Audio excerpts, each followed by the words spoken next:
Hi, it's Matt Kendall here once again, and I haven't done one of these in a little while actually. I'm doing an interview with a past client, Tiffany, who's out in New York City.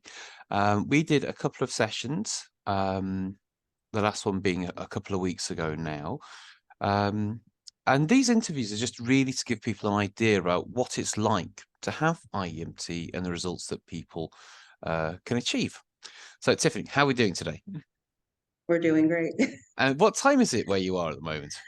It is 12:11 Eastern Standard Time. Okay, so midday, yeah, because you're five, Yes. yeah, because it's 11 past 5 here. So, oh, did I get some echo? Okay, so let me ask you, what kind of issues was it that you were experiencing before you came for these IEMT sessions? The biggest issue that I was experiencing was anxiety. It's crippling anxiety. I also suffer from war-related PTSD. And so with that is a ton of just plain anxiety. I felt wound the whole entire time, amongst many other things. Plus, I was suffering from a lot of residual trauma from childhood stuff, as well as from going to war. Yeah, yeah, going to war, just saying that is bad. Yeah, literally war. And had you had any of the sort of therapy or counseling before IEMT at all? Yes, years and years and years of counseling. I had counseling after I got out of the military. I had counseling while in the military, and I just didn't find it very successful. It was just reliving trauma over and over again. I would get a new counselor and have to relive it over and over again, which was equally traumatizing. Do you know what? I hear this so often because I work with a lot of people who've mainly come out of like the police and things like this, and also military backgrounds. And they say, it's just saying the same stuff over and over again. And they don't want to, they just want it to be sorted. They don't want to keep talking and talking about it. Especially men, I think they find it even harder to have to talk about things as well. So you had a well, years of therapy from, these different institutions, and it didn't really sort of give you much relief, I assume. In fact, it could even possibly making things worse if it was like re-traumatizing sometimes. Yes. So, so then, how did you hear about IEMT and me? I heard about it from a friend. I heard about it from a friend who had recommended that I try it because I think the way that I described what I was going through was that I felt completely blocked. I felt like I can only get to a certain point. And so my friend just told me, you know what? I think that there's a solution that might actually help free up your your mind. And I said, I'll do anything as long as it's not therapy. I didn't want to talk about anything. Yeah, so our mutual friend, let's just call him Mr. T. Yes. He's like my top salesman, really. He once got a flight from, I think it was London to New York. He got chatting with the people around him. They became clients, and so did their partners. So it's like he's always going on about it. So he's obviously a former client himself, and he's experienced. And this is what IEMT is like. You can you're excited to share what it's like. Mhm. So years of trauma, years of counseling for this, war related and also childhood stuff. You spoke to our friend Mr. T, who told you about myself. So you came to me. Oh no, I'm frozen. Oh, I've we got to will. go out and re-enter. Okay, I will remain here. All right, leave. And now it's just me. Hi, everyone.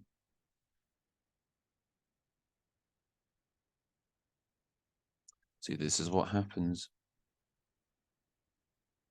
This is what happens. Real life.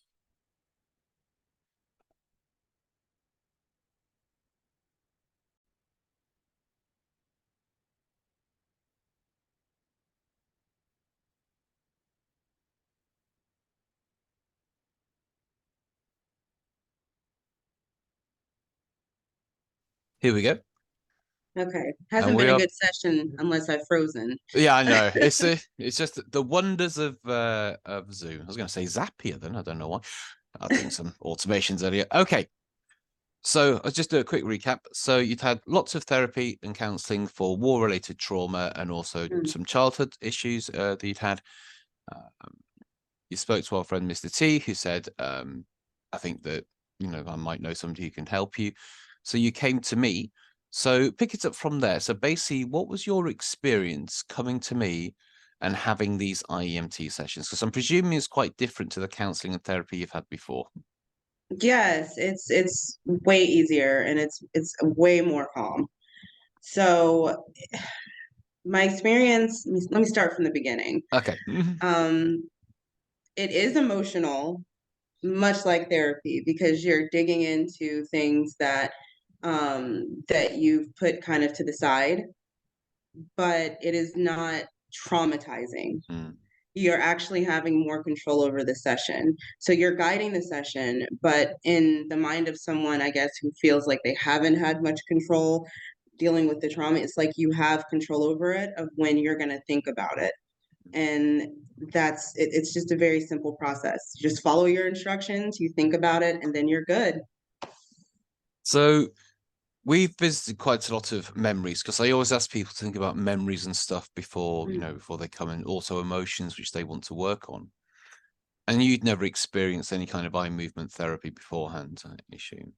No, I had done it once before, but it wasn't the same as what you were doing. It was the one that requires more sessions. Was it And EMDR, was it? yes, that's what it's called. But I don't know if I just was not suggestive enough, but I just didn't like it. Fair And enough. it didn't really do much for me at Okay. all. Okay. I know that EMDR, so I've done a bit of training in EMDR, and I know it's a lot, it's basically like 8 phases. And it's a lot more convoluted, I personally believe.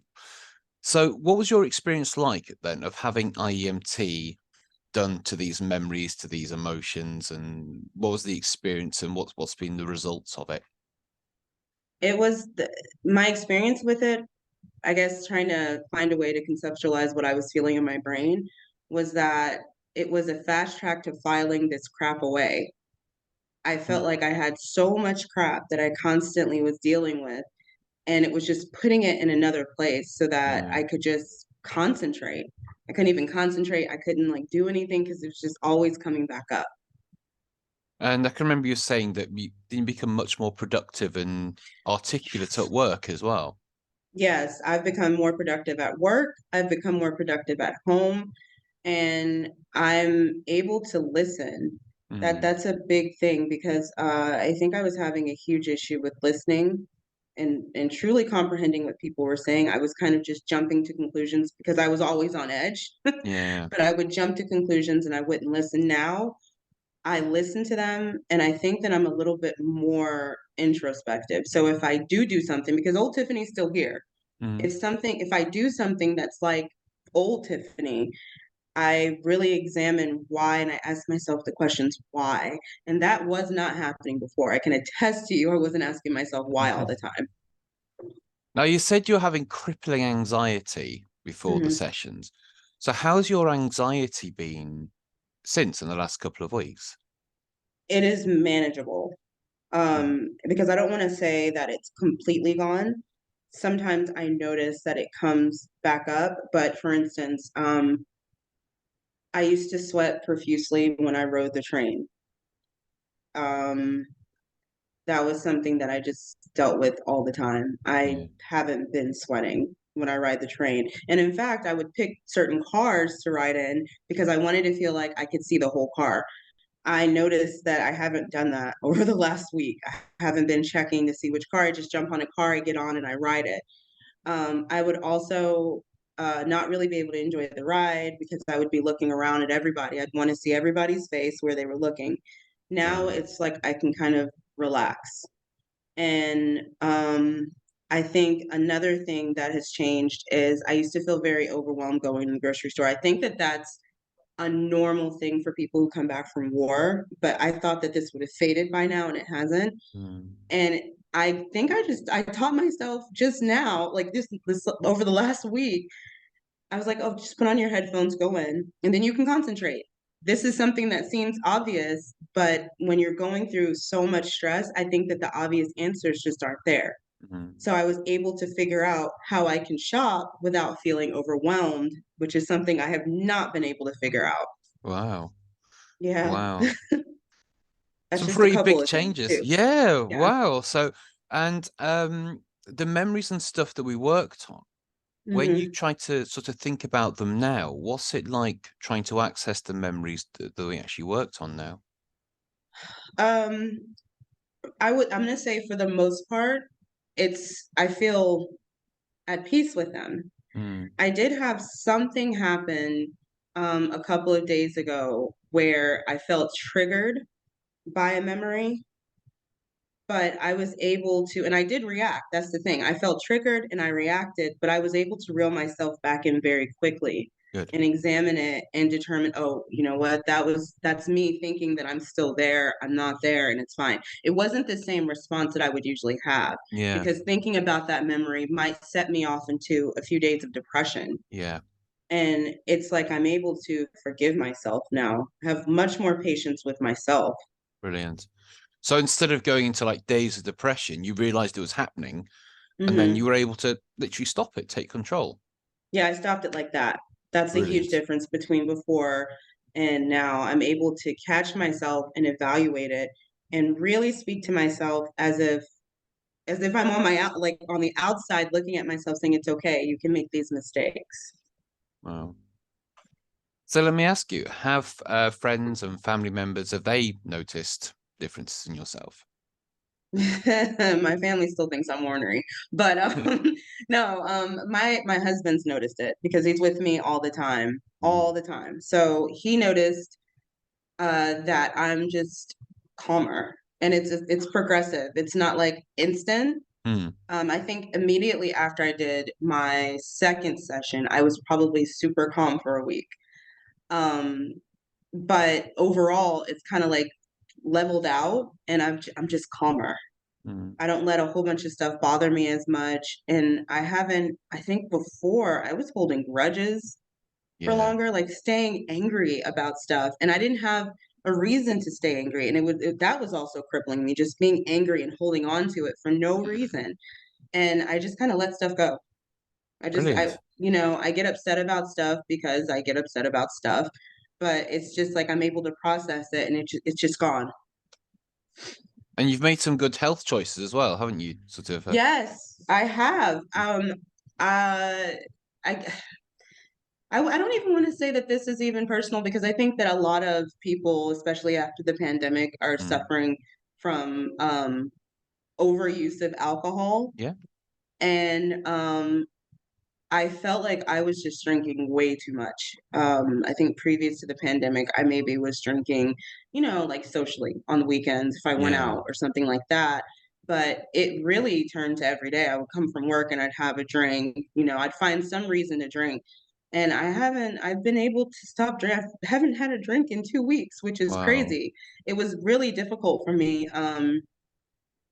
It was really difficult for me for years because I would go through these phases where I wouldn't drink for a long time and then I would go and I would drink every day and then I would just stop drinking for a while. But this time feels very different because my resolve is different. And I Yeah. don't know how to describe why it's so different. I think I feel much more connected with myself, if that makes any sense at all. Oh, of I feel course. like Of course. Yeah. I should care more about myself. So I stopped drinking mainly for my health, not because I was doing anything like going for joyrides to the city drunk or Mm, anything, but mainly because I felt something was wrong in my body and I'm just feeling way more connected. So I just quit. I thought I would have more issues with it, but I really haven't had too bad of issues after getting through the 2 weeks. I'm actually yeah. doing way better. It's because when people obviously drink, a lot of it's sort of masking things, and it gives you sort of a break from your emotions and a break from your memories and everything sort of hmm like that. So, but the thing is, so we didn't really work on drinking or anything like that. Um, but you'll find it has these sort of knock-on effects because it brings you to a place where you can make better decisions. And because you're not trying to escape stuff anymore, you don't need to do that thing of escapism. And people do escapism through drinking, drugs, even things like social media, and just Yeah. so it gives them a break from their emotions. But if you can start to deal with your emotions, your memories, you therefore don't have to do that away from strategy. So Yes. Yes. Oh yeah, there was something else that happened.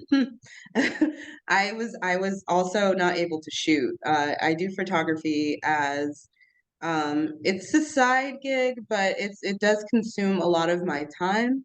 mm, I enjoy it, and I would say I haven't been able to do it consistently for a few years because I was just, again, crippled by anxiety. Anxiety is crazy. You'll yeah, tell yourself so many lies and you'll believe them. yeah. And right after we did our second session, which this was pre-planned, I was supposed to go shoot a family event. Well, I shot the event, but for the first time since I started feeling this way about my photography, I shot something that I was actually proud of. And I don't remember ever looking at my work and like, I'm so proud of that. And then I went back through, and I didn't tell you this part. I was looking through some of my older stuff, and I was able to look through my older stuff and I didn't cringe. And I said, "Oh, you were just learning, but I see what you were trying to do there." And I was able to look at it with so much patience. And then Oh, I got even more confidence. And for some reason I ended up getting booked for something else, a wedding, which was crazy because mm, I wasn't even planning it, but it just solidified that the only person that was holding me back was actually me. My work wasn't bad. It was the way that I was viewing my work, and it completely changed my perspective. So I was able to look at myself not only as just a photographer, but I saw that I was actually an artist. People have called me an wow. artist for years, but I was like, no, I am an artist. I can see what I was doing there. And I don't feel guilt. I don't feel crazy. I feel like completely in my element now, which is another weird thing. This is happening within a short amount of time. All these little discoveries. Wow. And this is from, we did two sessions. It was two Yeah. sessions, wasn't it? So you did years of counseling Mm-hmm. with no kind of, and I presume that's like weekly sessions, I should imagine. Yes. Yeah. With not much help. And then you did two Yes. sessions of IEMT, and it's not just helped you with your PTSD from war, but it's helped you in what sounds like many areas of your life, with your personal life, with business, with your Mm-hmm. photography work, with your anxiety, and all this just from moving your eyes a bit. Yeah, it's insane, as a matter of fact. I feel like things are now actually moving forward. I only booked one shoot, but I don't feel the lack of confidence that I did before because I really didn't have confidence in myself and my ability, and there was a lot of really bad self-talk. Mm, That those conversations just aren't happening right now. I'm not having those negative conversations with myself. And if anything does get through, it's just dismissed really quickly. And it was the opposite before. yeah, It it was it is, was and IEMT does make your head a lot quieter, because this internal dialogue comes from our past experiences and our belief systems that we hold about ourselves. And it's our hmm way of trying to sort of basically keep you safe by not doing that thing, so you're not exposing yourself or by sort of being vulnerable. Um, and once you sort of quieten that down, and obviously there's lots of ways of actually doing that. There's lots of mindfulness practices and everything like that, which is okay. They do work. But what IMT does, it creates it so you don't have to do these practices. It just makes it so it is, hmm And then once your mind is quiet, it gives you emotional control and mental clarity. So you're actually viewing things for what they are and not because of your associations to the past. So when you are looking at your work, you're seeing it for what it is and not through the emotion of what you're experiencing. So, and that's what happens with our past experiences. You get to experience them from where you are today, so you can see them for what hmm they are. And when you're in a situation now, you can choose your behavior. Your behavior is not automatic like it was before. And the more times you do something new, so when you had that experience the other day when, yes, you were triggered by something, but then you took control of it, the more you do that, the better you get at that, rather than it sending you off on a spiral for, for several days. And Mhm. we were saying, riding on the trains and going to a carriage to make sure you could feel safe, so you could see everything, and you used to have like sort of sweating, shivering, short breath, and all this. That's what people tend to get, Mhm. and that's just not there anymore because you're not in that hyper vigilant sensation. So, and when you're not looking for danger all the time, your brain, yeah, you're not in that fight or flight. You can actually see what's there. You don't have that tunnel vision of, impending danger and everything Mhm. as well. So, well, it sounds like you've had a lot of good changes Yeah. on quite a lot of things. And excuse me. And how much detail did you go into with me about the situations, the memories, and stuff like that? Very little, Very little. Yeah, which was exactly. great. Yeah, basically we worked off labels and very brief descriptions as opposed to anything else. And this is what I like. You don't have to go into your story like you do in traditional counseling Hmm. and just say, yes, we go into these memories, which is painful, but we do it to actually create change and create long-term relief. That's what we do it for. Yes. So there might be some people watching today who have been in the same position as you. They may have PTSD or anxiety, and they're looking for some. Now, I never offer any form of outcome. I never say this is going to work, and I say it's an exploration of the problem. It's not a solution; it's an exploration of the problem. Because once you understand more about why you are the way you are, and you have control over this, you come up with your own answers and your own reasoning, your own logic. So people again might be looking to to sort of get help from their anxiety, from their PTSD, from somebody who's been through many counselors, many therapists, many years of it, and then saw me for 2 sessions. What do you have to say to those people who are on YouTube or on Facebook doing their research and possibly considering doing something a bit different, such as IEMT? I would say that you have nothing to lose. That even if you feel like nothing has happened, your brain is constantly working on it. Even, I mean, Mm, it just is. That's the crazy part. It will work on it while you're sleeping. And I did have dreams. I yeah, did not have them the first week. I've been having more vivid dreams over the last couple of weeks, as a matter of yeah. fact. And that's the most amazing thing about it is that it, even if you don't think you'll get a lot out of it, your brain will get something out of it and it will not cloud you maybe as much. I'm not saying don't take medicine or anything like that Mhm. because some people need medicine, Of course, whatever. of course. But I'm saying that it will not cloud you as much as sometimes when you are heavily medicated, which I have been heavily medicated before. Mm. And it allows you to kind of work through things without it just being in a stagnant position. Absolutely. Well, thank you so much for speaking with me today. It's so great to hear all these amazing changes that have taken place. And again, like I say, IEMT, it's sort of progressive. It will continue sort of carry on working, and you can use this as an opportunity to keep changing your behavior. And the more times you do your new behaviors that you choose, that then becomes your default, sort of going forward. So Mhm. thank you so much. And been great speaking with you and great seeing you again. And I will speak to you again in the future. Thank you. All right.